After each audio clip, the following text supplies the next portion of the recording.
Hello and welcome everybody to today's video. Welcome to the Vee Academy. My name is Crumbrion, Professor Crumbrion, if you would. And today, we're going to be taking a look at a wonderful game that we played on Pokemon Trading Card Game Live. And be happy to get your reactions to it. Please like and subscribe if you enjoy this kind of content.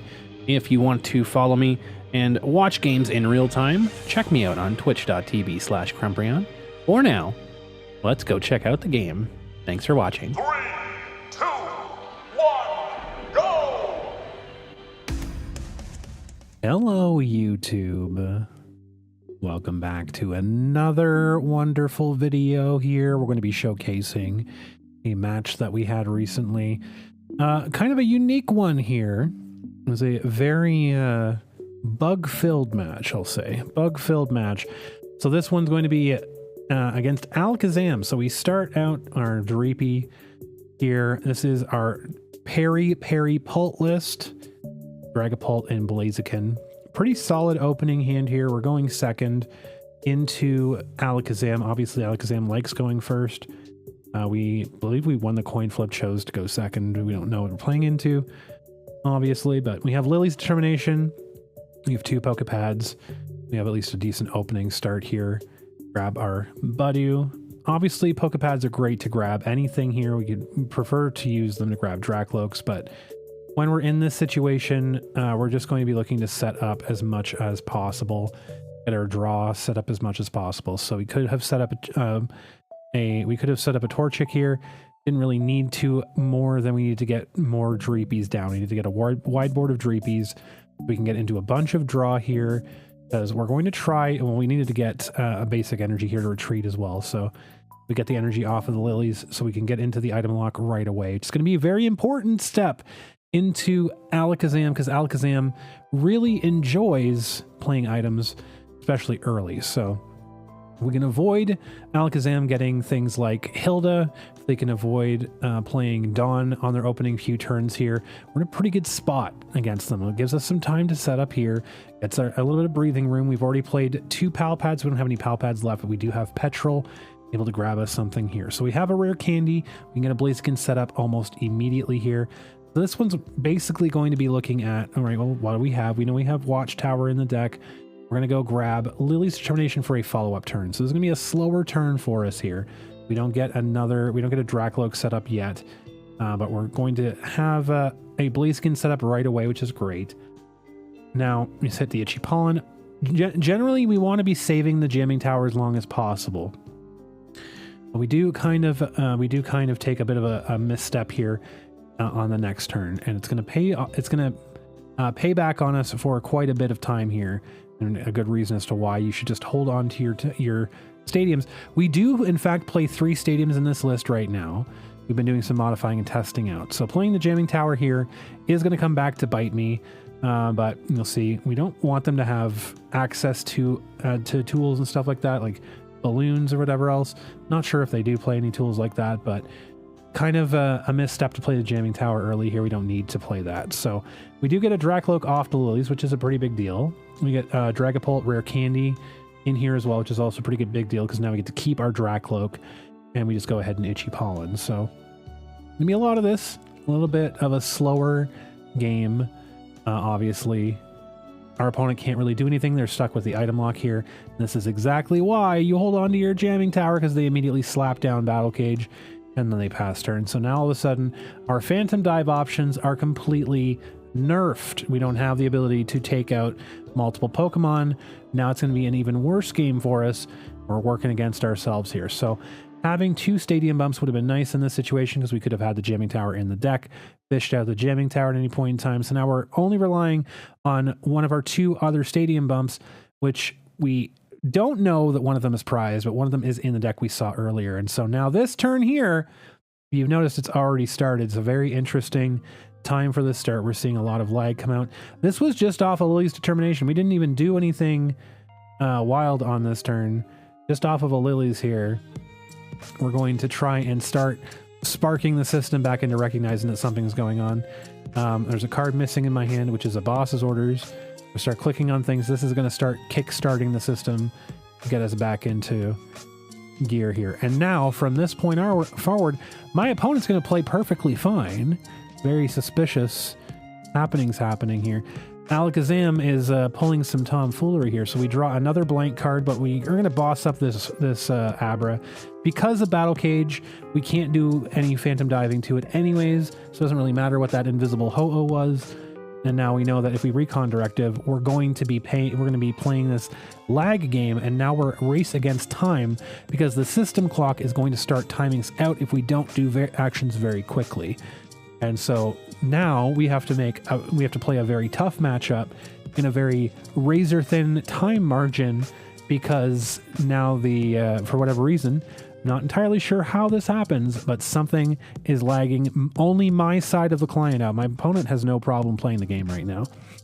So still under item lock. They have lots of cards, but they find themselves a Dawn. They get Fezandipiti. They're going to get a massive hand here.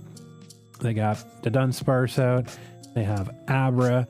They have Alakazam in hand. They're really happy that they were able to get a Dawn this turn. So they're going to go up to 13 cards on this turn here. They're going to front Shaman into the active slot. So Shaman, obviously a throwaway Pokemon for them.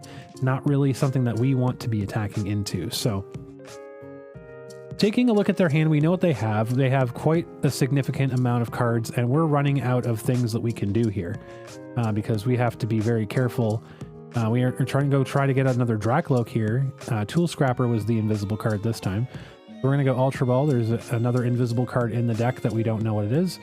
And we see the Team Rocket's Watchtower. So that is our ticket to safety. At some point in this game, if we can get Watchtower down, we have a Phantom Dive. We have to save that Watchtower for the critical moment. So we're going to go and Recon Directive here. So now the problem is when we Recon Directive, it's going to do this, which we're going to have to interact with our discard pile to be able to play cards from our hand. And so until Drakloak goes back on the bench, we can't Recon Directive a second time. So the reason I'm doing it so quickly is because as soon as it comes up, we need to take an action because the system doesn't recognize that we're doing actions.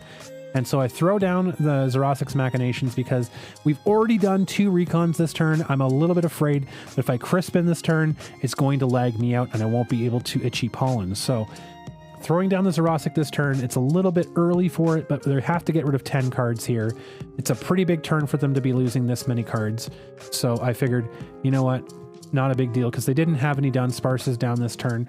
They're not drawing their hand back up to a huge size, at least immediately. So we'll have a little bit of time. We still have an Unfair Stamp to work with as well. So this will be 10 huge cards that they're going to be having to get rid of from their hand.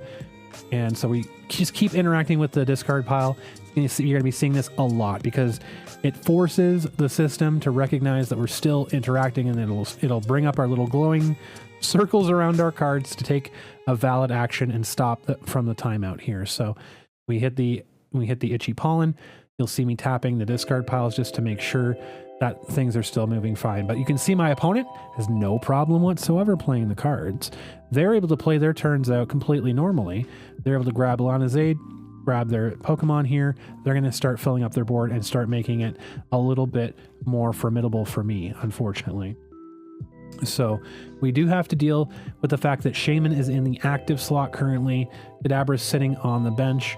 We technically want them to take a knockout on Budew so we can start drawing cards because we can get access to Fezandipiti. And that would be great because then we could start drawing cards. We can get our stadium bump. We could start just board wiping the Kadabras and the Abras before they become a problem.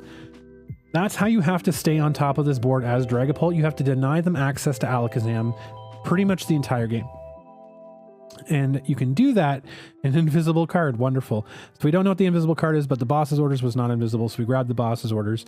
Now this is going to enable us to go and put damage counters onto the Kadabra here. Again, can't do anything until the Drakloak goes down, so we're trying speeding through this as much as we can. We boss up the Kadabra. We want to get 10 damage on this Kadabra. The purpose of this is not to get damage on the Kadabra. I want to item lock them, and I want to force them to take a knockout here, because if they knock out Budew, then we get space on the bench. We get Fezandipiti, gives us extra draw as every turn, because they want to be attacking Dragapults. They don't want to be attacking Fezandipiti until the end of the game or near the end of the game. So We know that they have Alakazam in hand. We know Alakazam's coming out. We know Alakazam's going to be swinging for a knockout. So we made them discard a bunch of cards here. They're setting up here Dunsparces again, Abra on the bench. So right now, if they don't get a second Abra down, if we were able to get a Stadium Bump, we could Phantom Dive, take out Alakazam, take out Abra very cleanly, very easily on this turn. That would be the ideal scenario. So the reason I'm tapping the discard pile over and over here again is just in case my opponent has taken a turn, gonna kickstart the system into activating the turn, because if it takes too long and I don't do anything like I'm doing right now, that would force the system to check. It could go into my turn, start counting my turn down before it physically shows me that it's my turn, and then my turn could end before I could even take an action. So as you can see here, they play the boss's orders, boss up the Drakloak, take out the Drakloak. A little bit confusing, but understandable. They want to take out my draw engine. So we're going to go ahead and get Dragapult here. Now we have a couple of different options of what we can do. Because we're only Drakloaking once per turn, what we can do is we can get a second Dragapult out. We have Crispin available to us. We take a card out of the deck. We're going to evolve to Dragapult this turn, and just so that we have it available to us. I'm gonna put that down so it just immediately gets the Drakloak back on the bench without having to worry about stuff. Crispin, we were really hoping that one of our energies is not the invisible card. It was not. We get both of the energies off of the Crispin. This is just an absolute mess of a bug system. I don't know why this is happening. I don't know how this is happening, but we have energy available to us. We attach the energy to Dragapult from the Crispin there, put the energy back in the deck. We unfair stamp them back down too. So we slow them down here again. We get Fezandipiti on board now. So we have a bench space open. Now we start to have consistent Fez draw. Now we have double Blaziken available as well as very, very strong. We have one dark energy available to us in the discard pile. So not really a whole lot that we can do with Blaziken yet, but very good if they knock out Dragapult. Means that we can just instantly start setting something up with the two Blazikens. Gets our board state exactly where we want it. We have Crispin in hand. We know we have double energy in deck. We're good to go. Good to go for another Crispin if we need to get energy turboed out again on another turn. So we take a knockout here on the Alakazam. They're down to 2 cards. They do have a Dunsparce. They do have Fez draw. So they can get significant amount of draw here. And we're out of ways to slow them down, which is a bit of a problem, right? A bit of a mess that we do have to take into account. So we are going to see a lot of draw come out on this turn. Obviously, Alakazam has more than enough ways to get set up here. So they do use the enriching energy, which limits them to attaching energy now with the mysterious patch, or the wondrous patch rather. They do get another Abra down, another Dunsparce down. You're going to see this a lot when you play Alakazam. They're going to be cycling. They know exactly when to use their Dunsparces for draw. They know exactly when to hold on to them. They know exactly when to put Fezandipiti down for draw. Experienced Alakazam players know what they're doing with this stuff. So you have to be very keenly aware of what targets you need to target, what things you need to attack, when you need to attack them. So we are going to see the Dunsparce go. As you can see now, they have a missing card in their hand as well. Lots of weird bugs that are going to be happening here. The card, like the hand number on their side is going to disappear under their cards. A whole bunch of mess is going to happen here. So this turn, they're not going to attack. They're going to front up Fezandipiti because they know I can't attack the bench with Battle Cage in place right now, right? What we could do, we could do a number of things here. We could use Kieran and knock out Fezandipiti. I don't necessarily want to do that this turn because then I would be giving up a Dragapult in return, and we don't exactly have a good way to go back and forth. So I don't want to open up a situation where they can easily take a knockout on Dragapult. I want them to take a knockout on something that is not a 2-prize Pokemon on this following turn. I also want to lock them out of recovery. So they have a huge hand size, of which we can't see because now the cards are blocking it. So I'm debating on my options here. We're going to retreat the Dragapult to get the energy back in the discard pile here. We have lots of energy to work with. We could have Kieran this turn. We could have knocked out Fezandipiti this turn.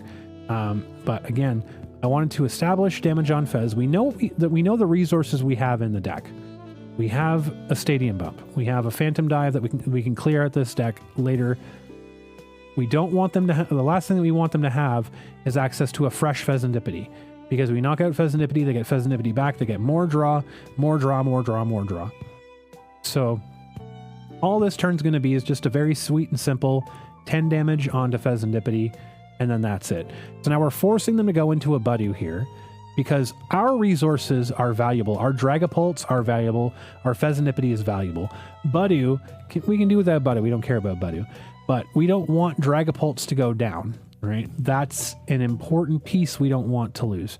So because now they're item locked here, they don't have access to setting up more of their board. They have Pokepads they can use to start filling things out. They can use Rare Candy. They can get Alakazams out this turn. They can slap all sorts of stuff around the field. We don't want them to have access to that, right? So now we see they have 10 cards in hand. They would have access to a ton of cards this turn if we did not item lock them. So this is an integral turn to put that extra 10 damage on Fez, not get too greedy here.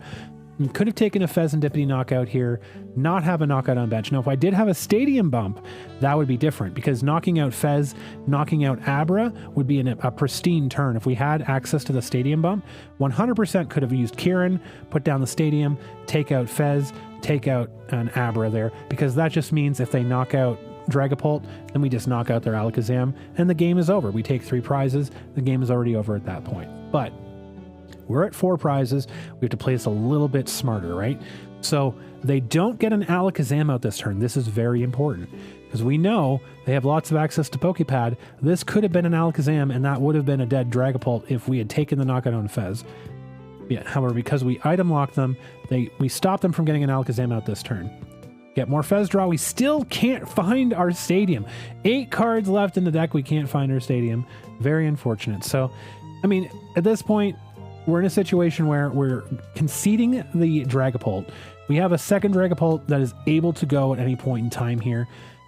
We just take out this Kadabra, and then we hope the next turn we can find our pieces that we need, because without it, the game is over. So we're going to take out Kadabra here. We're going to keep tapping this discard pile to try and keep the system recycling here. We're going to go down to 3 prizes. We're going to go down to 3 prizes this turn. And so they bring up the Dunsparce here. And we just have to hope 2 things. We have to hope that they try and recycle another Abra or 2. So they are going to play a Sacred Ash here and get a bunch of Pokemon back. So our hope here is that they put a 50 HP Pokemon down on the bench this turn. Our hope here is that, I mean, ideally they whiff a KO on Dragapult. Realistically is really not going to happen, because they have so many cards they can draw this turn. Just on base, they have so many cards they can draw. But realistically, we have 8 cards left in the deck. We know one of them is Boss. We know one of them is Team Rocket's Watchtower. We know one of them is a mystery card that is invisible, and if we get it, it's going to crash the game. So we have a 2 in 7 chance after we draw our top deck to get the pieces we need. We need to get those pieces. We need to get those pieces, or else we will lose the game here. So again, could have been in a situation here where we were at 2 prizes. So if we took a Fez on that turn, we would be taking an additional prize. We'd be at 2 prizes this turn. We would still be in that situation, by the way. We would still be in the situation that we are in currently if we took the Fezandipiti with the Kira in that turn. So we're really not in any better situation than we were. The only thing that would have been different is we had the stadium bump. We would have been taking 2 additional prizes instead of just the 1 prize we took. So this is the reason that we went this way. We have 3 prizes left. We know our prize mapping. We know the direction. We know the win condition here. So we do see that they're going to get plenty of cards here. They have another Dunsparce. They do put down Abras on the bench. So now we have an active win condition. We have an active win condition now. So we're going to see the Alakazam eat an energy here. So they're down to 15. The Dunsparce obviously is going to get them 3 more with the runaway draw here. And then they're within plenty of range to KO a Dragapult. We're in danger territory, because in that hand, they have not played a Rare Candy at all this game. In that hand, they have Rare Candy Kadabra, Rare Candy Alakazam. Sure, they have Kadabra in hand. They have Dunsparce in hand. They have all of the rest of their cards that they can draw, potentially, in hand. They have Fez draw if we knock anything out. So what we literally need to win the game is Boss's Orders Team Rocket's Watchtower. So they play a Hilda because they have room to spare in terms of cards. They're going to grab the Alakazam, which shows me that they have Rare Candy in hand. We know that the Kadabra's either in deck or in hand because they recycle the Kadabra back into the deck. So they're going to powerful hand for 340. We have one chance because we don't have any more Drakloaks. We have no more Drakloak draw. That's gone, right? Reason that we put the Dragapult on top of the Drakloak here was to make sure that we had it. Would be nice to have Drakloak draw at this point, but we're going to take a look here. Buddy Poffin cannot thin the deck out. There is an invisible card here. There is an invisible card here. So we have 7 cards to draw from. Fezandipiti is going to get us 3 cards. We have no more card draw. We have 0 more card draw. Fezandipiti. We get the combination. Team Rocket's Watchtower, Boss's Orders on Fezandipiti. We have the Fire Energy in hand. Phantom Dive is going to go through in the clutch in the nth hour here. Take the 3 prize knockout through the massive bugginess of this game. And our third stadium was prized. Our jamming tower we used way too early. A very important reason to not use those towers super early. Find the Watchtower in the very last potential turn that we could. 8 of 11 turns we ended up itchy pollinating. 3 meaningful attacks with Dragapult ends the game against Alakazam. And that was a barn burner of a game. I really wish that we weren't suffering from all of that lag through it. That was almost unbearable to play through. But very happy we were able to outlast that and get through it. The game didn't completely freeze up and lag up, and we were able to manage to pull off a massive victory against what is it otherwise a pretty terrible matchup for us. Post rotation as well, because like our list is basically post rotation. Now we don't have any pre-rotation cards. I'm pretty sure that Alakazam list is also pretty much just post-rotation. I don't think they're playing anything that is a G rotation in there. So this was just a post-rotation battle between 2 decks that are probably going to be juggernauts. And yeah, Blaziken Dragapult pulling out a victory here at the edge of time. If you enjoyed this kind of video, be sure to like and subscribe. Be sure to check us out twitch.tv/Crumbrion as well, and go live if you want to watch these kind of things. Appreciate all of you. We will see you in the next one. Take care.